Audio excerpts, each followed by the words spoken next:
Bonsoir les amis, bienvenue dans une nouvelle capsule de l'envers du décor où je peux mettre en lumière une situation qui m'est arrivée il y a peu avec un jeune garçon, un contact, je vais l'appeler l'envers du décor, le titre contact.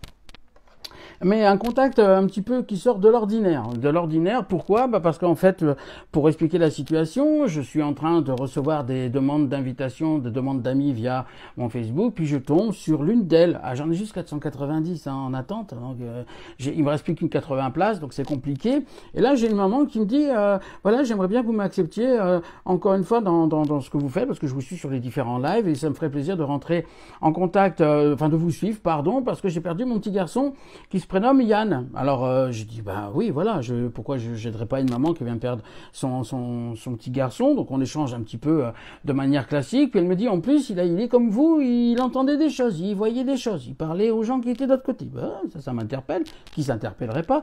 Et puis donc on va commencer par échanger. Alors j'ai ici le cellulaire, hein, parce qu'on échange par message texte. Encore une fois il n'y a pas de séance de programmer, rien du tout. Et puis on commence à parler. Donc pour résumer qui est Yann, rapidement, donc j'ai pris des notes, hein, j'ai résumé simplement ce qui était écrit là. Donc Yann, c'est un petit garçon en fait qui est c'est un ado en fait, pas un petit garçon, qui discute avec des gens qui sont de l'autre côté. Yann va partir quand il aura 15 ans. Il s'en va le 10 juillet 2020. Il était très croyant, bouddhiste et en dépit d'une maladie génétique, il avait un comportement également autistique, mais en dépit de tout ça, il arrivait à aider les gens. Comment? En faisant parler les gens qui sont de l'autre côté, donc ça soulage les gens, comme on peut l'imaginer, parce que je le vis. Et puis également, il avait du magnétisme qui mettait au service des uns et des autres. Et puis, donc on commence je lui dis, waouh, hein, quel parcours, c'est exceptionnel.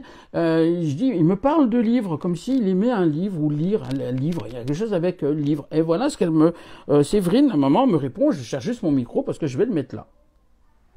Bonsoir Eric. Eh bien écoute, pour te dire, alors il parle de livres, je m'en doute. Il a toujours cherché un livre qui n'était pas écrit dans notre langue, qui n'était pas écrit comme nous. Depuis tout petit, dès l'âge de 3 ans, il cherchait un livre. Et j'ai malheureusement jamais pu lui trouver ce livre qu'il a toujours cherché depuis... Depuis ces 3 ans, j'ai mon système qui s'éteint de temps en temps quand je rappuie pas sur le bouton, ce que j'ai oublié de faire. Donc, j'ai dit, alors, c'est impressionnant, j'ai dit, waouh, quand même, parce que le petit bonhomme, il me dit, quand vous avez 15 ans, un petit bonhomme qui vous parle de livres, bon, j'avoue qu'on est plutôt de la génération des tablettes, des tutos, des machins, des bidules, on est bien d'accord. Bon, on me parle de ça, depuis le petit, il a 3 ans.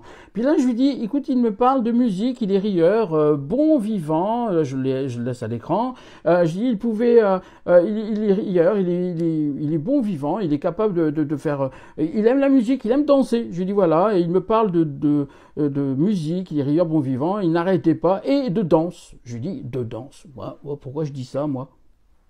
Oui, il adorait la musique. Il avait l'oreille absolue en plus. Donc, tout ce qui était toute la musique, Nirvana, il faisait la guitare avec sa bouche. Il adorait Queen aussi, tous ces genres de musique. Il dansait énormément. D'ailleurs, on dansait tout le temps ensemble. Dès qu'il se levait le matin, il arrivait en dansant en fait. Petit déjeuner, c'était déjà ça. Beaucoup d'humour. Malgré son autisme, il avait énormément d'humour. Très très intelligent, une intelligence vive. Alors vous imaginez, comme information au départ, j'ai quelqu'un qui est autiste, qui a des problèmes, voilà, hein, c'est pas commun. Puis je parle de danse, hein, comme si, on se met à la place de quelqu'un qui a pas de don, il me dit bon, il peut pas danser, il peut pas bouger, enfin, tu vois ce que je veux dire? Bah non, on me dit tout le contraire. Et puis je dis, il est capable de lire les gens en quelque temps, c'est-à-dire qu'il me dit qu'il avait une capacité, que j'ai aussi d'ailleurs, qui s'appelle du profilage, de ressentir les gens. Il me dit, comme s'il était connecté, je dis, il peut parler même à Dieu, je dis, il est un peu mystique là, j'en suis conscient, hein, je prends un risque à dire ça. Ou pas? Oui, il adorait la musique. Oh. Il avait l'oreille absolue. Oui, il voyait l'aura des gens. En fait, il savait de suite si ça allait aller ou pas. On a traversé la France entière ensemble pour ses soins. J'ai déménagé plusieurs fois avec tous mes enfants. Et dans les hôpitaux et tout ça, dès qu'il voyait un médecin, il me disait si ça allait aller ou pas du tout. Il choisissait par rapport à l'aura des gens qu'il voyait, en fait. Oui, c'était un maître. C'était vraiment un maître dans tous les sens du terme. Si tu veux, il était vraiment très connecté dès tout petit. Il était impressionnant. J'ai eu quatre enfants. Yann était le dernier. Et j'avais jamais vu ça de ma vie, en fait. Tellement il était connecté à beaucoup plus haut que tout ce qu'on peut imaginer, quoi. Ouais, je lui dis même, à un moment donné, il parle à Dieu, dis donc. Parle à Dieu. Bien, je m'en doute, parce que tous les gens qui va voir, en fait, se sentent vraiment extrêmement bien, et beaucoup d'émotions, beaucoup de frissons, beaucoup de choses, tellement il est fort. Mais il était déjà comme ça en étant vivant. Hein. Oui, parce que je lui dis, y a des gens, il m'envoie une émotion de dingue. Quand il parlait, il me disait, mais c'est un truc de fou, en fait. Donc j'avais été voir des magnétiseurs et plein de personnes, parce que je pensais ne pas pouvoir l'aider. Dans tout ça, moi, je me sentais tellement petite par rapport à lui. Et en fait, même les magnétiseurs, les voyants, les choses comme ça me disaient, mais en fait, tu peux pas l'aider parce que il sait tout. Déjà de base, il sait tout et il est incroyable en fait. Il n'a pas besoin, il a simplement besoin que tu sois là par amour et voilà quoi. Et donc je lui dis, il parle de adieu. Mais oui, il était vraiment très impressionnant, très connecté, oui, il parlait à Dieu, hein, il parlait à Dieu, il parlait à Marie. C'était, je te dis, un être exceptionnel, franchement exceptionnel. Voilà. Et puis à un moment donné, je demande à Séverine, hop là, je dis, est-ce que tu m'autorises tout simplement à ce que je diffuse l'information, parce que on vit quelque chose, je vis quelque chose de fort, je vis quelque chose de dense, je vis quelque chose de vraiment intense, encore une fois.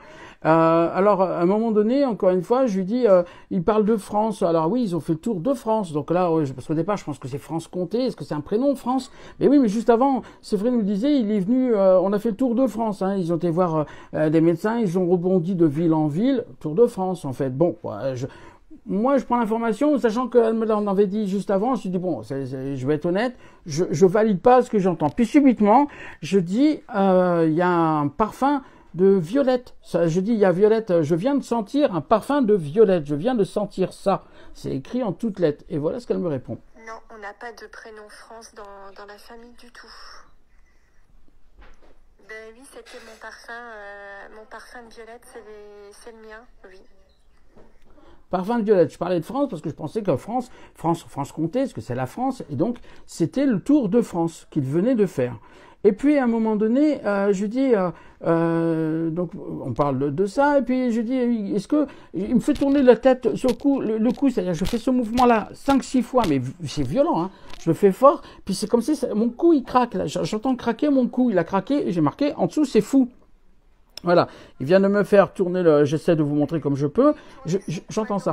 Parce qu'il avait des douleurs et comme il se mettait très mal pour dormir, il avait souvent